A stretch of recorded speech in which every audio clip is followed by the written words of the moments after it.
Long ago, in the days when the Roman Empire held sway over the lands of Judea, there lived a man named Zechariah. He was no ordinary man. He was a priest from the division of Abijah, and his wife, Elizabeth, was a descendant of Aaron.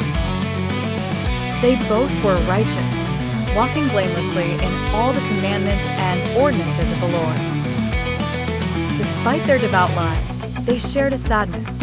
They had no children, for Elizabeth was barren, and they both were advanced in years. Yet, they lived in hope and prayer, trusting in God's plan. The temple of the Lord in Jerusalem was the heart of worship, and when Zechariah's division was on duty, it was his turn to serve. He entered the temple to burn incense, a sacred act symbolizing prayer and devotion.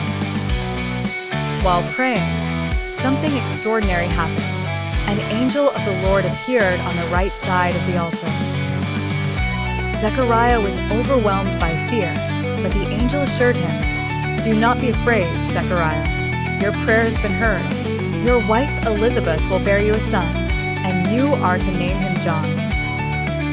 The angel continued, "He will be a joy and delight to you, and many will rejoice because of his birth, for he will be great in the sight of the Lord. He will never take wine or other fermented drink, and he will be filled with the Holy Spirit even before he is born. He will bring back many of the people of Israel to the Lord their God." Zechariah, in disbelief, questioned, "How can I be sure of this? I am an old man, and my wife is well along in years." The angel replied profoundly, "I am Gabriel. I stand in the presence of God, and I have been sent to speak to you and tell you this good news. Because you did not believe my words, you will be silent and unable to speak until the day this happens, since you did not believe my words, which will come true at their appointed time." As Zechariah emerged from the temple, the people noticed his silence. Realizing he had seen a vision, they pondered deeply. Time passed, and Elizabeth did conceive, just as Gabriel had foretold. She rejoiced silently, for she knew the Lord had looked upon her with favor and had taken away her disgrace.